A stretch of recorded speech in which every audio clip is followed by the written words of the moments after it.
Online applications అయితే complete అయిపోయినాయి. So, మనం ఈ వీడియో లోపల డీటెయిల్‌గా నెక్స్ట్ ఏం చేయాల్సుంటది, నెక్స్ట్ ఏ ప్రాసెస్ ఉంటదని చెప్పి స్టెప్ బై స్టెప్ అయితే మాట్లాడుకుందాం. సో, కాబట్టి వీడియోని స్కిప్ చేయకుండా చూడుర్రి. మీకో క్లియర్ ఐడియా అనేది వస్తదన్నట్టు.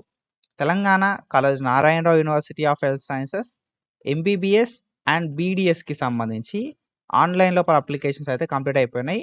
Convener quota or competent authority quota or government సీట్స్‌కి సంబంధించి. ఓకేనా? సో, మనకు ఆన్‌లైన్ అప్లికేషన్స్ అయిపోయిన తర్వాత నెక్స్ట్ ఏం ప్రాసెస్ ఉంటది?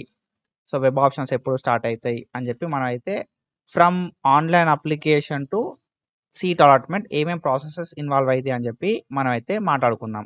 సో, స్కిప్ చేయకుండా చూస్తే క్లియర్ ఐడియా వస్తది. ఫర్దర్‌గా ఏ అప్డేట్ వచ్చినా మన ఛానల్ లోపల వీడియోస్ చేసుకుంటాం కాబట్టి సబ్స్క్రైబ్ చేసుకొని పెట్టుకోరి. మీరు అప్డేట్స్ అనేది ఏవి కూడా మిస్ అవ్వరన్నట్టు. సో, మనకు ఆన్‌లైన్ అప్లికేషన్ అయిపోయింది బ్రో.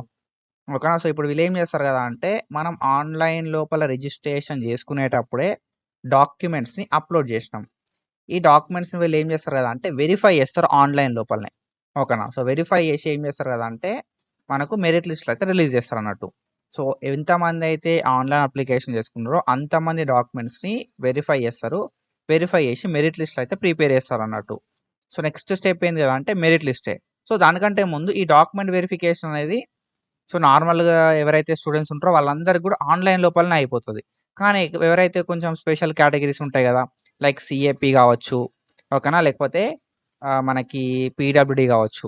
పీడబ్ల్యూడీ కోటాకి సంబంధించి అండ్ సీఏపీ కోటాకి సంబంధించి ఎవరైతే ఆన్‌లైన్ అప్లికేషన్ లోపల సీఏపీ ఆర్ పీడబ్ల్యూడీని సెలెక్ట్ చేసుకున్నారో వాళ్ళు ఫిజికల్‌గా డాక్యుమెంట్ వెరిఫికేషన్‌కెళ్ళాల్సి ఉంటది. ఈ డాక్యుమెంట్ వెరిఫికేషన్ గూడా మనకి కంప్లీట్ కావడం అయితే జరిగిందన్నట్టు.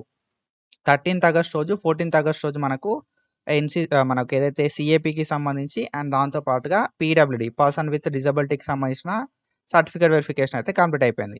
ఓకేనా? సో, ఆన్‌లైన్ లోపల అప్లికేషన్ చేసుకున్న పీడబ్ల్యూడీ అండ్ దాంతో పాటుగా సీఏపీకి సంబంధించిన క్యాండిడేట్స్ ఎవరైతే ఉంటారో వాళ్ళ సర్టిఫికేట్ వెరిఫికేషన్ అయితే ఫిజికల్‌గా చేషిర్రు. 13థ్ ఆగస్ట్ రోజు అండ్ దాంతో పాటుగా 14థ్ ఆగస్ట్ రోజు. అండ్ ఇక్కడ మనం చూసుకుంటే మనకు డాక్యుమెంట్స్ ఎంతమందైతే అప్లికేషన్ చేసుకున్నప్పుడు అప్‌లోడ్ చేసిర్రో మనకి 12థ్ ఆగస్ట్ రోజు ఆన్‌లైన్ అప్లికేషన్స్ అయితే కంప్లీట్ కావడం అయితే జరిగిందన్నట్టు. సో, 12థ్ ఆగస్ట్ వరకి ఎంబీబీఎస్ అండ్ బీడీఎస్‌కి సంబంధించిన competent authority quota online applications complete అయిపోయినాయి. సో, మనకి 13థ్ ఆగస్ట్ అండ్ 14థ్ ఆగస్ట్ ఈ 2 డేస్ ఆఫ్ టైమ్ అయితే ఇచ్చిరన్నట్టు. సో, ఈ 13థ్ ఆగస్ట్ అండ్ 14థ్ ఆగస్ట్ రోజు సీఏపీ వాళ్ళు ఎవరైతే ఉంటారో వాళ్ళకి ఫిజికల్‌గా వెరిఫికేషన్ అయితే చేషిర్రు. ఓకేనా? సో, మిగతా క్యాండిడేట్స్ నార్మల్ స్టూడెంట్స్ ఎవరైతే ఉంటారో వాళ్ళందరూ కూడా వెరిఫికేషన్ అనేది ఆన్‌లైన్ లోపలనే స్టార్ట్ అయింది. ఆన్‌లైన్ లోపలనే వెరిఫికేషన్ అనేది చేస్తున్నారు వాళ్ళు. ఓకేనా? సో, ఇప్పుడేంది గదా అంటే మనం డాక్యుమెంట్స్ అన్నీ అప్‌లోడ్ జేసినాము. డాక్యుమెంట్స్ అన్నీ అప్‌లోడ్ చేసినాం కాబట్టి ఈ డాక్యుమెంట్స్‌ని బేస్ చేసుకొని ఎవరెవరైతే డాక్యుమెంట్స్ అప్‌లోడ్ చేసిర్రో ఆన్‌లైన్ అప్లికేషన్ అప్పుడు వాళ్ళ అప్లికేషన్‌ని చెక్ జేసి డాక్యుమెంట్స్ అన్నిటిని వెరిఫై చేసి అండ్ ఫిజికల్ వెరిఫికేషన్‌ని బేస్ చేసుకొని ఏం చేస్తారు కదా అంటే మెరిట్ లిస్ట్‌లు ప్రిపేర్ చేస్తారన్నట్టు. ఓకేనా? సో, మెరిట్ లిస్ట్ అనేది ప్రిపేర్ చేస్తారు. సో, ఈ మెరిట్ లిస్ట్ లోపల ఏంది కదా అంటే మనకి ప్రొవిషనల్ మెరిట్ లిస్ట్ అని చెప్పి ఒకటుంటది. ఫైనల్ మెరిట్ లిస్ట్ అని చెప్పి ఒకటుంటదన్నట్టు. ఓకేనా? సో, ప్రొవిషనల్ అని చెప్పి మనకొక మెరిట్ లిస్ట్ ఉంటది. అండ్ దాంతో పాటుగా ఫైనల్ మెరిట్ లిస్ట్ అని చెప్పి ఇంకొక మెరిట్ లిస్ట్ అయితే ఉంటది. ఈ 2 మెరిట్ లిస్ట్‌లు అనేది ప్రిపేర్ చేస్తారన్నట్టు based on number of online applications and certificate verification. Online లోపల సర్టిఫికేట్ వెరిఫికేషన్‌ని బేస్ చేసుకొని అండ్ పీడబ్ల్యూడీ, సీఏపీకి సంబంధించిన సర్టిఫికేట్ వెరిఫికేషన్‌ని బేస్ చేసుకొని ఏం చేస్తారు కదా అంటే మెరిట్ లిస్ట్ అయితే ప్రిపేర్ చేస్తారు. ఈ మెరిట్ లిస్ట్ ప్రిపేర్ చేసే ప్రాసెస్ లోపల అండ్ సర్టిఫికేట్ వెరిఫికేషన్ చేసే ప్రాసెస్ లోపల వాళ్ళకు ఏమైనా డాక్యుమెంట్స్ క్లియర్‌గా కనబడకపోయినా, ఓకేనా? సర్టిఫికేట్ వెరిఫికేషన్ అప్పుడు ఏమైనా డాక్యుమెంట్స్ క్లియర్‌గా కనబడకపోయినా, ఏమైనా డాక్యుమెంట్స్ మీరు తప్పు అప్‌లోడ్ చేసినా, ఇంకేదైనా ఇష్యూ ఉన్నా కూడా వాళ్ళు ఏం చేస్తారు కదా అంటే మీకు ఒక మెయిల్ చేస్తారు. ఓకేనా? క్వారీ అని చెప్పి. సో, రెస్పాండ్ టు క్వారీ అని చెప్పి మనకొక మెయిల్ చేస్తారన్నట్టు. లేదు అంటే మనకొక మెసేజ్ అనేది పెడతారు వాళ్ళు. ఏమని పెడతారు కదా అంటే మీ ఎస్ఎస్‌సి మెమో క్లియర్‌గా లేదు. మళ్ళీ అప్‌లోడ్ చేయండి. మీ బ్రిడ్జ్ కోర్స్ అనేది ప్రాపర్‌గా లేదు. మళ్ళీ ఒకసారి అప్‌లోడ్ చేయండి. అండ్ దాని తర్వాత మీ స్టడీ సర్టిఫికేట్స్ అనేది ప్రాపర్‌గా లేవు. పర్టిక్యులర్‌గా ఇంటర్మీడియేట్ స్టడీ సర్టిఫికేట్ అప్‌లోడ్ చేయండి అని చెప్పి, 10థ్ స్టడీ సర్టిఫికేట్ అప్‌లోడ్ చేయండి అని చెప్పి మనకు క్వారీ అనేది జనరేట్ చేస్తారన్నట్టు. ఓకేనా?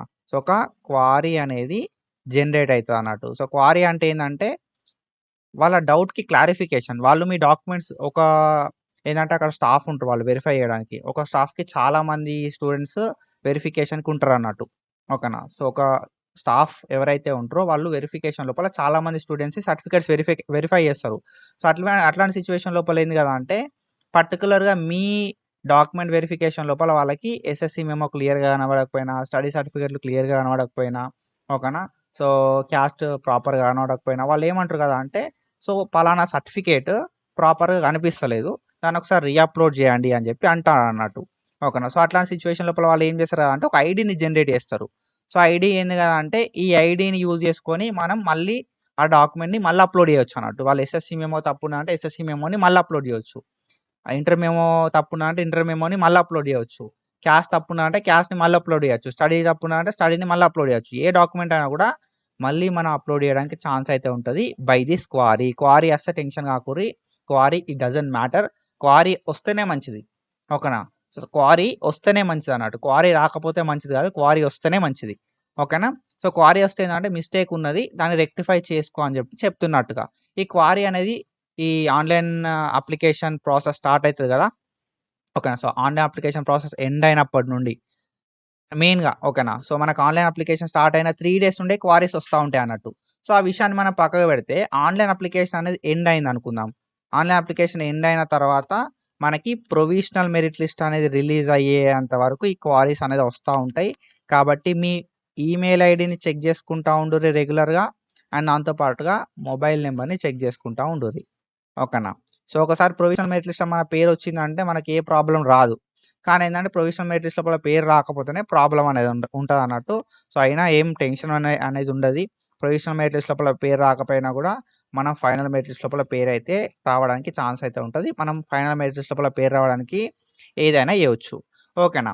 సో, ఇప్పుడేంది గదంటే ఆన్‌లైన్ అప్లికేషన్స్ అయిపోయినాయి. సర్టిఫికేట్ వెరిఫికేషన్ అయితుంది. ఓకేనా. సో, జనరల్‌లో సర్టిఫికేట్ వెరిఫికేషన్ అయితుంది. నార్మల్ వాళ్ళ సర్టిఫికేట్ వెరిఫికేషన్ అయితే లైక్ ఎవరైతే సీఏపీ అండ్ పీడబ్ల్యూడీ ఉంటారో వాళ్ళ సర్టిఫికేట్ వెరిఫికేషన్ అయిపోయింది. నార్మల్ వాళ్ళ సర్టిఫికేట్ వెరిఫికేషన్ అయితుంది. Based on verification. ఓకేనా. బేస్డ్ ఆన్ వెరిఫికేషన్ మనకేం చేస్తారు కదా అంటే మెరిట్ లిస్ట్ ప్రిపేర్ చేస్తారు. 3 రకాల లిస్టులు రిలీజ్ చేస్తారు మెయిన్‌గా. ఓకేనా. 3 టైప్స్ ఆఫ్ లిస్టులు రిలీజ్ చేస్తారన్నట్టు. ఫస్ట్ ఏందంటే ప్రొవిషనల్ మెరిట్ లిస్ట్. ఓకేనా. ప్రొవిషనల్ మెరిట్ లిస్ట్ రిలీజ్ చేస్తారు. ఆఫ్టర్ దట్ మనం చూసుకుంటే not eligible candidate list release చేస్తారు. ఓకేనా. Not eligible candidates list. ఓకేనా. ప్రొవిషనల్ మెరిట్ లిస్ట్ ఒకటి రిలీజ్ చేస్తారు. నాట్ ఎలిజిబుల్ క్యాండిడేట్ లిస్ట్ ఒకటి రిలీజ్ చేస్తారు. ఈ 2 లిస్ట్‌లను బేస్ చేసుకొని మనకేం చేస్తారు కదా అంటే third list final merit list అయితే రిలీజ్ చేస్తారు బ్రో. ఓకేనా. ఫైనల్ మెరిట్ లిస్ట్ అయితే రిలీజ్ చేస్తారు. ఈ ప్రొవిషనల్ మెరిట్ లిస్ట్ లోపల పేరు లేకపోయినా, నాట్ ఎలిజిబుల్ క్యాండిడేట్ లిస్ట్ లోపల పేరున్నా పెద్ద ఫరక్ పడది. మనకు ఫైనల్ మెరిట్ లిస్ట్ లోపల పేరుండాలే. ఓకేనా. సో, ప్రొవిషనల్ మెరిట్ లిస్ట్ ఎందుకు రిలీజ్ చేస్తారు మరి? నాట్ ఎలిజిబుల్ క్యాండిడేట్ లిస్ట్ ఎందుకు రిలీజ్ చేస్తారు? Direct final merit list release చేయొచ్చు కదా అంటే, మనకు ప్రొవిషనల్ మెరిట్ లిస్ట్ లోపల ఏంది కదా అంటే, ఎంతమంది అప్లై చేసిర్రు, అందులోపల ఎవరు ఎలిజిబుల్ అని చెప్పి మెన్షన్ చేస్తారన్నట్టు. సో, దాంతో పాటుగా నాట్ ఎలిజిబుల్ క్యాండిడేట్ లిస్ట్ కూడా రిలీజ్ చేస్తారు. ఓకేనా. మీ పేరు ఒకవేళ ప్రొవిషనల్ మెరిట్ లిస్ట్‌లో లేదు అనంటే నాట్ ఎలిజిబుల్ క్యాండిడేట్ లిస్ట్ లోపల ఉంటది. ఒకవేళ మీ పేరు ప్రొవిషనల్ మెరిట్ లిస్ట్ లోపల లేకపోయినా, నాట్ ఎలిజిబుల్ క్యాండిడేట్ లిస్ట్ లోపల లేకపోయినా, మన డాక్యుమెంట్స్ ప్రాపర్ ఉండి, మనం తెలంగాణ క్యాండిడేటే అయితే మన పేరు పక్కా ఫైనల్ మెరిట్ లిస్ట్ లోపల రావాలే, వస్తది. వచ్చేలాగా మనం జేసుకోవాలే. ఈ ప్రొవిషనల్ మెరిట్ లిస్ట్ లోపల ఏం చేస్తారు కదా అంటే, వాళ్ళు వాళ్ళ డీటెయిల్స్ మెన్షన్ చేస్తారన్నట్టు. మీ పేరు, మీ ర్యాంకు, మీ డేట్ ఆఫ్ బర్త్ ఓకేనా. అండ్ దాంతో పాటుగా మీకు ఇంటర్‌లో ఎంత పర్సెంటేజ్ వచ్చింది, మీది ఏ కేటగిరీ ఓకేనా. మైనారిటీయా కాదా, పీహెచా కాదా, ఇయన్నీ మెన్షన్ చేస్తారన్నట్టు. సో, మనం ఏం చేయాలి కదా అంటే ప్రొవిషనల్ మెరిట్ లిస్ట్ రిలీజ్ అయిన తర్వాత ఆ లిస్ట్ లోపల మన పేరుందా లేదా, మన పేరుంటే కరెక్ట్ ఉన్నదా లేదా, మన డీటెయిల్స్ అన్నీ కరెక్ట్ వచ్చినాయా లేదా చూసుకోవాలి ప్రొవిషనల్ మెరిట్ లిస్ట్ లోపల. ఒకవేళ మన ప్రొవిషనల్ మెరిట్ లిస్ట్ లోపల పేరు రాకపోతే ఏం చేయాలంటే not eligible candidate list release చేస్తారు. ఈ నాట్ ఎలిజిబుల్ క్యాండిడేట్ లిస్ట్ అనేది చెక్ చేసుకోవాలి. చెక్ చేసి ఇందులోపల మన పేరున్నదా లేదా, పేరుంటే మన డీటెయిల్స్ అనేది ప్రాపర్‌గా వచ్చినాయా రాలేదా, ఓకేనా. సో, ఇప్పుడు నాట్ ఎలిజిబుల్ క్యాండిడేట్ లిస్ట్ లోపల మన పేరుందనుకో, ఎందుకున్నది అనే వెరిఫికేషన్ మార్క్స్ అని చెప్పి వాళ్ళు క్లియర్‌గా మెన్షన్ చేస్తారు. ప్రొవిషనల్ మెరిట్ లిస్ట్ లోపల పేరుంటే అన్ని డీటెయిల్స్ మెన్షన్ చేస్తారు. నీ పేరున్నది అని చెప్పి. నాట్ ఎలిజిబుల్ క్యాండిడేట్ లిస్ట్ లోపల నీ పేరుంటే, నీ పేరు ప్రొవిషనల్ మెరిట్ లిస్ట్ లోపల ఎందుకు మెన్షన్ చేయలేదు, నువ్వెందుకు నాట్ ఎలిజిబుల్ అయినావు అని చెప్పి మెన్షన్ చేస్తారన్నట్టు. సో, ఎందుకు ఏమని మెన్షన్ చేస్తారు అంటే నీ క్యాస్ట్ ప్రాపర్ లేదు, నువ్వు నాన్ లోకలు అండ్ దాంతో పాటుగా నీ ఎస్ఎస్‌సి మెమో ప్రాపర్‌గా అప్‌లోడ్ చేయలే అని చెప్పి మనకు వెరిఫికేషన్ మార్క్స్ లోపల క్లియర్‌గా మెన్షన్ చేస్తారన్నట్టు. సో, వాళ్ళేంది కదంటే నాట్ ఎలిజిబుల్ క్యాండిడేట్ లిస్ట్ లోపల నీ పేరు పెట్టి, నువ్వు ఇందుకు ఎలిజిబుల్ కాదు, ఇది రీజన్ అని చెప్పి మెన్షన్ చేస్తారన్నట్టు. ఆ రీజన్ కరెక్ట్ కాదు అని చెప్పి మనం సపోర్టింగ్ డాక్యుమెంట్స్‌ని ప్రొవైడ్ చేస్తే వాళ్ళు మన పేరు ఫైనల్ మెరిట్ లిస్ట్ లోపల ఇస్తారు. ఓకేనా. ప్రొవిజనల్ మెరిట్ లిస్ట్ లోపల పేరుండి తప్పున్న ఫైనల్ మెరిట్ లిస్ట్ లోపల మనం కరెక్ట్ చేసుకోవచ్చు. నాట్ ఎలిజిబుల్ క్యాండిడేట్ లిస్ట్ లోపల మన పేరుండి ఓకేనా.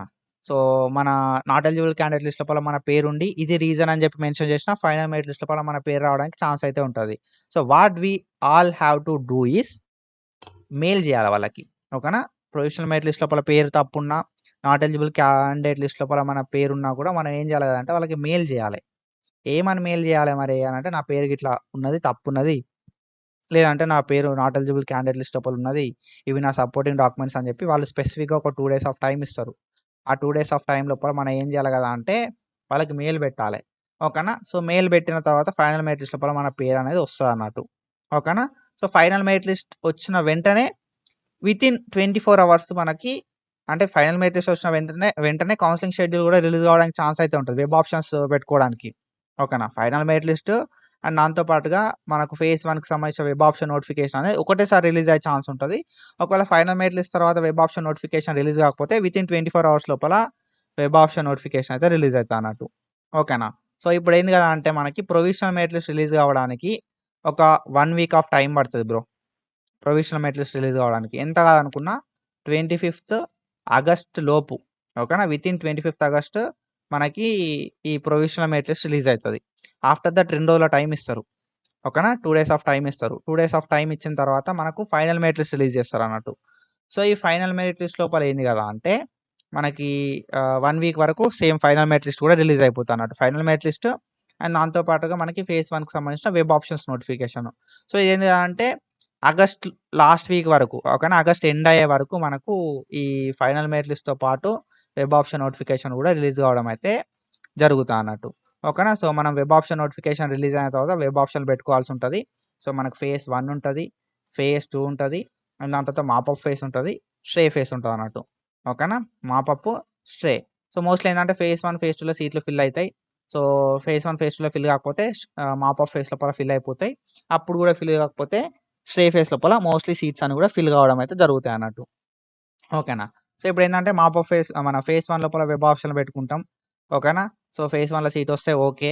ఫేజ్ 1లో సీట్ రాకపోతే ఫేజ్ 2లో వెబ్ ఆప్షన్ పెట్టుకుంటాం. లేకపోతే ఫేజ్ 3లో తర్వాత ఇంకెన్ని ఫేజ్‌లు ఉంటే అన్ని ఫేజ్‌లలో వెబ్ ఆప్షన్ పెట్టుకోవచ్చు సీట్ రాకపోతే. సీట్ వస్తే మాత్రం జాయిన్ కావాలి. జాయిన్ కాకపోతే ఫేజ్ 2కి ఎలిజిబిలిటీ ఇయ్యరన్నట్టు. సో, సీట్ వచ్చిన ప్రతి ఒక్కరు కూడా జాయిన్ అవ్వాల్సి ఉంటది.